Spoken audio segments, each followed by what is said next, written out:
잠시 후에 뒤에 보시면 있는 큰 건물인 서울정부청사에서는 이 중앙생활보장위원회가 3시 30분에 열립니다. 저희는 수급 당사자들이랑 빈곤 당사자들은 매년 이맘때에 이곳에 와서 요구안을 제출하는 기자회견을 여는데요. 저희가 여기서 이 거리에서 마이크를 들고 외칠 수밖에 없는 이유는 저 중생보이는 절대 개방되지 않기 때문입니다.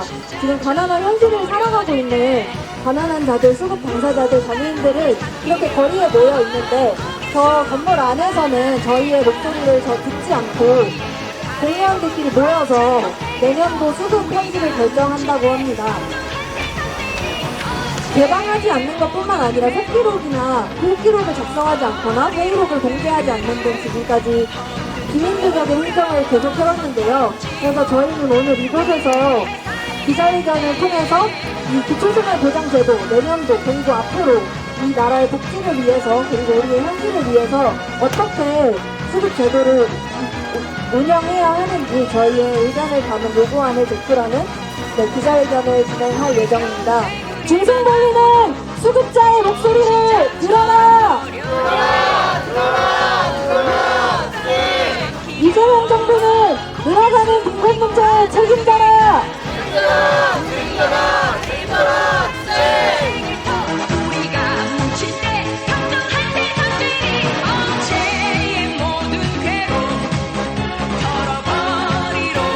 대한민국 헌법 제34조 제1항은 모든 국민은 인간다운 생활을 할 권리를 가진다고 규정하고 있습니다. 국민기초생활보장법은 제2조 제7호에서 최대 생계비란 건강하고 문화적인 생활을 유지하기 위한 필요한 최소한이라고 규정하고 있습니다. 또한 유엔의 사회권 규약 제2조에서 당사국인 대한민국에게 가용자원이 허용하는 최대 한도까지 조치를 취할 의무를 부과하고 있습니다. 그러나 현재 대한민국의 기초생활보장제도 운용 실태를 보면 국가가 건강하고 문화적인 생활을 유지하게 하기 위한 가용자원이 허용하는 최대 한도의 조치를 취하고 있는지 의문이 듭니다. 특히 기초생계급여의 지급 기준이 되는 기준중위소득을 결정하는 중앙생활보장위원회의 결정은 법적 의무를 회피하기 위한 편법으로 활용되고 있습니다. 하지만 기초생활보장법은 제6조 2 제1항에서 기준중위소득은 국가데이터처가 공표하는 통계자료의 중간값의 최근 평균 증가율 등을 반영하여 산정한다 라고 규정하여 통계값을 바탕으로 산정하여야 한다고 규정합니다. 그러나 현재 기준중위소득을 정하는 방식에는 재정적 고려가 들어가고 있습니다. 국가가 재정 문제를 짊어지며 빈곤에서 눈을 돌리는 동안 사람들은 식사를 줄이고 약을 줄이고 활동을 줄이고 있습니다. 가난을 비관하여 생을 마감했다는 뉴스는 끊이지 않습니다. 국가가 생각하는 인간다운 생활이 이런 모습은 아닐 것이라고 믿습니다. 인간다운 생활을 할 권리는 재정적 고려에서 후순위가 될 수 없습니다. 기초생계급여의 현실화는 예산이 남을 때에야 고려해보는 선택사항이 아니라 국가가 구성원의 생존을 위해 최우선적으로 고려해야 하는 의무사항입니다. 빈곤층의 생존을 국가의 재정 절감 수단으로 삼는 관행을 중지하여 주시기 바랍니다. 지금 즉시 기준중위소득을 조작하는 편법을 중단하고 통계에 부합하는 방식으로 기준중위소득을 정상화하기를 요구합니다. 또한 대한민국의 경제 수준에 부합하도록 최저생계비 수준을 현실화하고 생계급여를 인간이 인간답게 살 수 있는 실질적인 수준으로 인상할 것을 요구합니다. 감사합니다. 아까 말씀하신 김상원 변호사님께서 말씀해주신 대로 기준중위소득, 내년도에 생계급여 수급액을 결정하는 기준중위소득은 고무줄 선식으로 제대로 계산되지 않은 채 저 중생보위에 들어가는 전문가 위원들에 따라서 계속해서 변해가면서 저희 현실에 맞지 않게 조정이 되고 있습니다. 네, 이제 보건복지부에서 내려오셨다고 해서요. 네, 요구안을 제출하려고 합니다. 네, 요구안 전달해 주시면은 감사드리겠습니다. 네, 중생보위 위원분들은 13분이 계신다고 하는데요. 네, 보건복지부에서 내려오신 분들께서 네, 받아주시고 네, 저희가 13부를 준비했습니다. 부양이 부자 기준 지금 당장 폐지하라! 폐지하라! 네. 기준중위소득 지금 당장 현실화하라! 현실화하라! 네, 감사합니다. 요구안 저희 13부 준비했으니까요. 꼭 책상 위에 두시고 네, 중생보위가 논의되길 바라겠습니다. 잠시 후인 3시 30분부터 이곳 정부 서울청사에서 중생부의가 열린다고 합니다. 매년 이 무렵이 되면 올해는 재정당국이 어떤 핑계로 빈곤층의 현실을 외면하고 산출 기준을 지키지 않은 채 기준적인 소득을 정하기 위해 애를 쓸까? 시혜가 아닌 권리로서의 복지는 정말 언제쯤이나 가능할까? 묻지 않을 수가 없습니다. 모두가 아시겠지만 기준중위 소득은 단순한 통계 수치가 아니라 우리 사회 안전망의 문턱을 정하는 중요한 사회적 기준입니다. 기준중위 소득이 어떻게 결정되느냐에 따라서 빈곤의 사각지대에 있던 새로운 가구가 새롭게 수급자로 선정될 수 있고, 기준중위 소득이 어떻게 결정되느냐에 따라 기준중위 소득 인상분만큼 급여 수준이 올라가게 됩니다.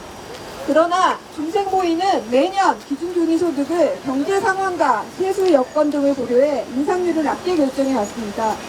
그래서 가계금융복지조사상 중위소득과 큰 차이가 납니다. 정부는 늘 역대급 인상이라고 주장을 하고 있지만 가계금융복지조사 실측 중위소득과 기준중위소득은 4인 가구 기준으로 최대 160만 원까지 벌어진 상황입니다. 이는 정부가 현실을 왜곡한 결과에 다름이 아닙니다.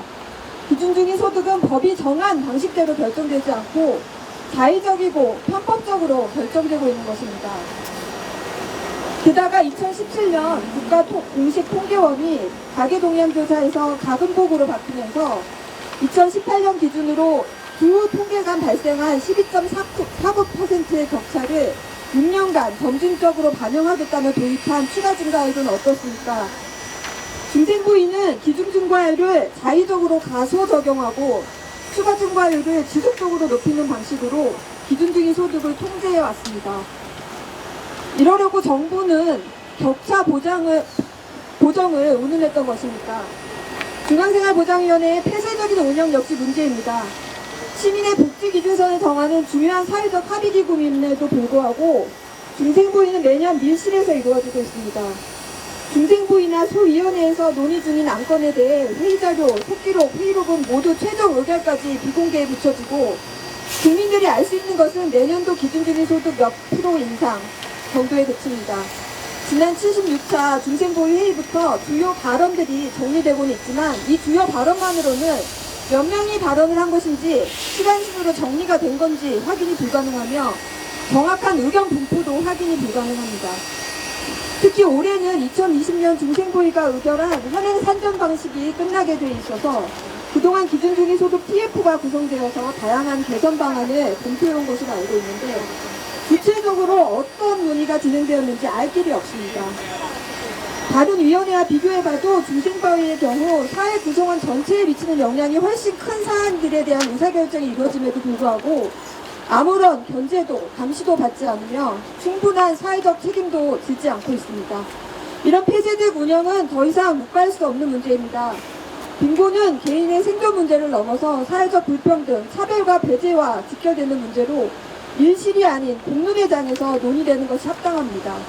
위원들이 어떤 근거와 기준으로 논의하고 결정했는지에 대한 정보를 구체적으로 알 수 있어야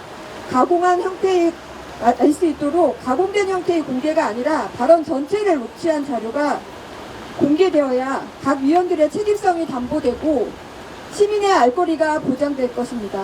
네, 발언 잘 들었습니다. 발언 내용이 좀 어렵죠. 저도 이해하는데 좀 시간이 많이 걸렸는데요. 혹시 여기 참여하신 분들 중에 중위값이랑 기준 중위소득이랑 뭐가 다른지 좀 정확하게 아시는 분들 많이 계신가요?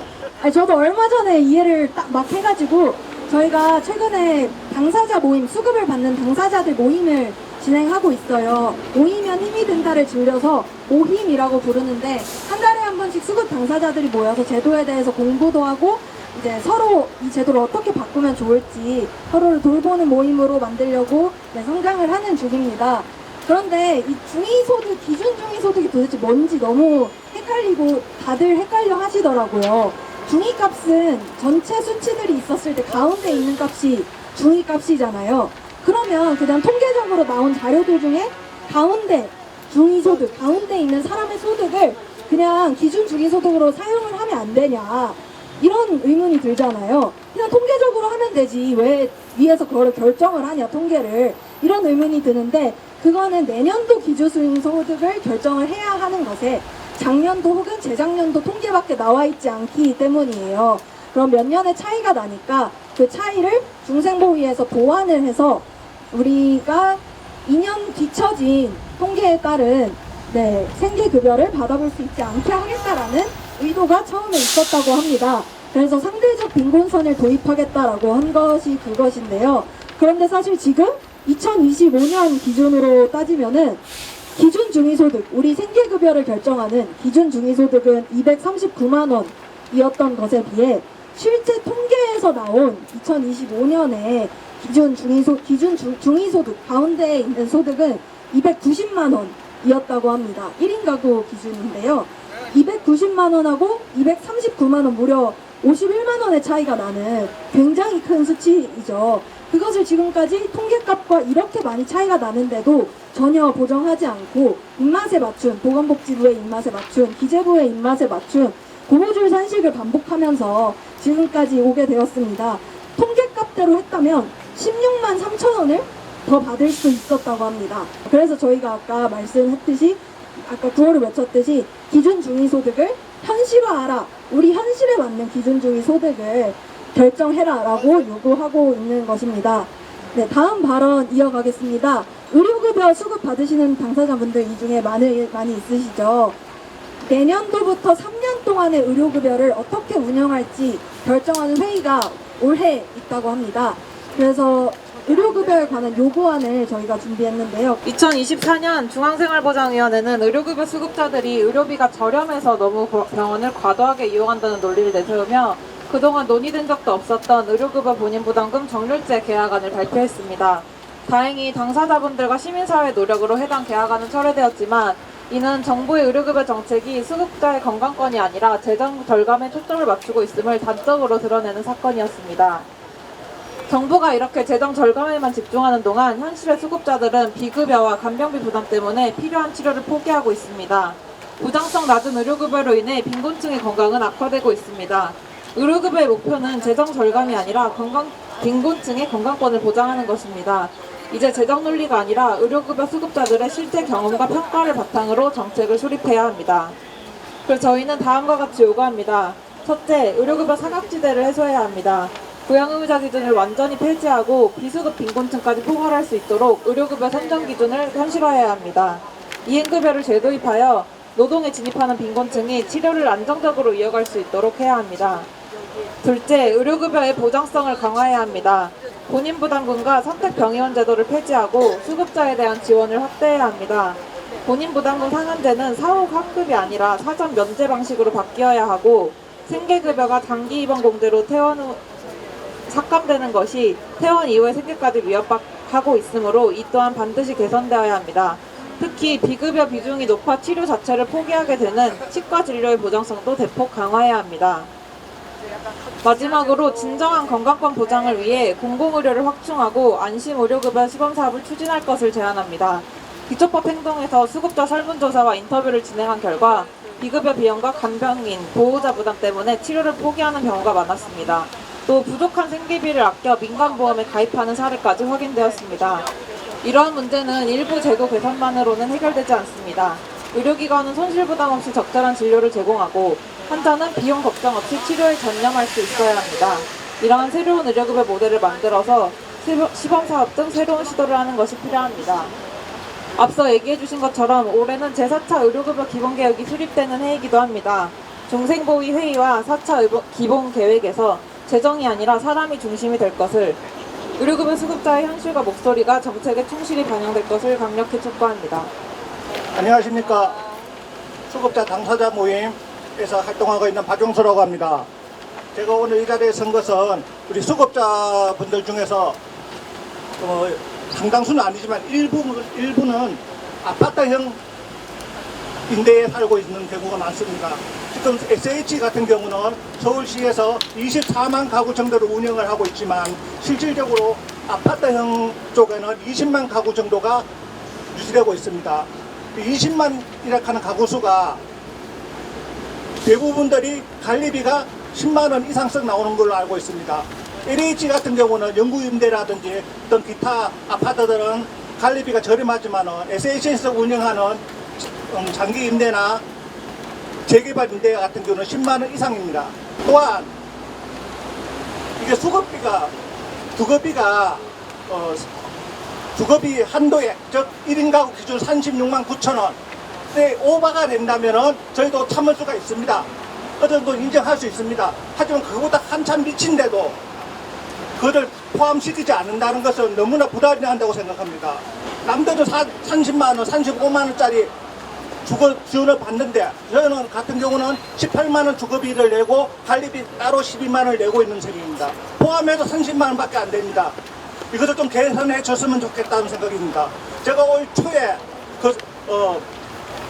빈곤사회연대에서 이 주거비가 국토부에 상임위를 통과했다는 소식을 참 기뻤습니다. 왜냐 12만 원이나 한 생계비가 인상되는 건 다름없기 때문입니다. 그런데 그것이 지금 포기하고 있다는 소리 들으니까 또 많이 기분이 다운이 되고 있네요. 또한 한 가지 더 말씀드리고 싶은 것은 지금 주거비가 중위소득값 48%에 유지되고 있는데 주거비 중위소득이 지금 120만 원, 그 중에서 36만 9천 원을 인정받고 있습니다. 사실 120만 원에서 130만 원만 된다 해도 이 주거비가 너무나 부담되는 것입니다. 이걸 얼른 현실화해서 이 주거비 중위값을 50% 이상 한 60%, 70%까지 인상해야 된다고 봅니다. 왜냐하면 사람은 일단 주거가 안정이 되어야지만 모든 것에 대한 행복권이 추가된다고 생각하기 때문입니다. 생활이 안정될 수 있는 첫 번째가 주거라고 생각하기 때문입니다. 사람이 제대로 잠을 잘 수 있는 환경, 제대로 내가 편안하게 보호받을 수 있는 환경이 유지되어야만 모든 것이 바로 쓴다고 생각하기 때문입니다. 그래서 중생보유에게 요청하겠습니다. 중위값을 현실화하고 주거비 인상을 해주시고 또 하나 주거비를 관리비 등을 주거비에 포함시켜줬으면 고맙겠습니다. 이상입니다. 2012년 8월 21일부터 2017년 9월 5일까지 1842일 동안 장애인과 가난한 사람들은 부양의무제 폐지, 장애등급제 폐지를 위해서 같이 투쟁을 하고 광화문에서 이렇게 농성을 했습니다. 그러니까 길을 막고 지하철을 막으면서 우리는 장애등급제, 부양의무제 폐지를 이렇게 외쳤었는데요. 2017년에 문재인 대통령이 후보 시절에 부양의무자 기준을 완전히 폐지하겠다고 얘기한 바 있습니다. 그리고 2017년에 농성장애 박능우 그 당시에 이제 보건복지부 장관이 와서 자기들이 이제 부양의무제 관련해서 TF를 열겠다 이러면서 저희는 농성장을 철수를 했었죠.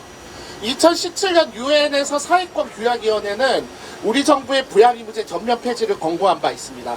2020년 국가인권위원회도 빈곤 상태에도 기초 생활 지원을 받지 못하는 사각지대가 여전하다며 그 원인으로 부양의무제를 직접적으로 지목하면서 관련해서 법 개정을 촉구한 바 있어요. 이게 이제 2017년, 2020년입니다. 그리고 지금 2026년입니다. 부양의무제 완전 없어졌습니까? 하물며 그 부양의무제 말고 장애등급제도 완전히 없어졌나요? 여전히 아무것도 없어진 것이 없습니다. 장애등급제는 이름만 없어졌지 종합점수 조사표로 남아있고요. 부양의무제 같은 경우에는 생계급여랑 의료급여가 여전히 이렇게 남아있죠. 이재명 대통령이 지난 대선에서 또 부양의무제 폐지하겠다고 얘기를 했었어요. 부양의무제 기준 폐지를. 또 이게 1년이 지났습니다. 여전히 우리는 여기서 기자회견을 하고 있습니다. 무엇을 의미하는 걸까요? 여전히 아무것도 바뀐 것이 없습니다. 10년 동안 부양의무자 기준 폐지하겠다 이렇게 얘기했는데 여전히 폐지하지 않겠다는 건 10년 동안 이건 너무한 거 아닙니까? 언제까지 기다려야 됩니까? 이거는 참 너무한 거 아닙니까, 동지 여러분? 네, 여전히 그 기준들이 장애인과 가난한 사람들을 기준으로 한 것들이 아니라 재정에 대한 효율성, 재정이 돈이 없다 이런 것들을 기준으로 하는 것들이 저는 여전히 문제라고 생각합니다. 기초생활보장제도는 의무지출로 편성이 되어 있죠. 그러나 여전히 그 제도 확대를 위한 논의들은 재정이 문제다 이렇게 하면서 남아 있습니다. 여전히 빈곤 상황들은 심각합니다. 의료 상황들도 심각합니다. 여전히 의료급여나 생계급여나 관련해서 아프면 그리고 살기 어려워도 그것을 신청했다가 부양의무자 기준에 막혀서 탈락하는 경우들도 많기 때문입니다. 2024년에 부양의무자가 있다는 이유로 생계급여와 의료급여를 신청했다가 탈락한 가구들이 354가구입니다. 수차례 몇 번이나 부양의무자 기준 폐지를 선언했지만 부양의무자 기준은 여전히 폐지되지 않고 있습니다. 본인의 소득이나 재산이 기준선 아래로 수급자가 못 됩니다. 수급자가 못 됩니다. 생계급여 같은 경우에는 연소득 직계가족 중에 연소득이 1.3억 원이거나 재산을 12억 원을 초과하면은 수급 자격을 주지 않습니다. 의료급여 생계급여보다 직계가족 재산 기준이 더 낮습니다. 가족이 경제력이 낮다면 아무리 아파도 아무리 생계를 이어나가려 하더라도 가족이 부양 책임을 우선해야 한다는 겁니다. 그래서 여전히 부양의무자 기준으로 장애인은 가난한 사람들을 싸우고 있습니다. 대구장차연이 한 달 동안 농성을 했습니다. 그때 구호가 시설 수용 가족 부양을 넘어입니다. 여전히 장애인에게 있어서 부양의무자 기준은 여전히 함께 사는데 어려움을 만들고 있습니다. 빈곤층의 삶을 반영한 장애인의 삶을 반영한 의료급여를 만들어야 되고 부양의무자 기준을 완전히 폐지해야 됩니다. 부담을 가족에게 주는 것이 아니라 국가는 계산기를 두드리는 것이 아니라 장애인도 가난한 사람도 시민으로 함께 살 수 있도록 해야 됩니다. 구호 한번 외치면서 마무리하겠습니다. 부양의무자 기준 완전 폐지하라! 네, 감사합니다. 네, 발언 잘 들었습니다. 네, 지금까지 부양의무자 기준을 폐지하겠다고 문재인 대통령, 전 대통령이 약속한 지 벌써 10년이 됐습니다. 이재명도 아까 말씀하셨다시피 국정과제로 부양의무자 기준 폐지를 제시했지만 아직 정확한 청사진, 정확한 목표는 나오지 않은 상황입니다. 이럴 때일수록 저희가 더 열심히 부양의무자 기준 완전 폐지하라는 목소리를 높여야 할 때가 아닌가 싶은 생각이 듭니다. 저희 오늘이 마지막이 아니고 앞으로 함께해서 나가기로 약속하면서 오늘 기자회견 마무리하도록 하겠습니다. 네, 고생 많으셨습니다.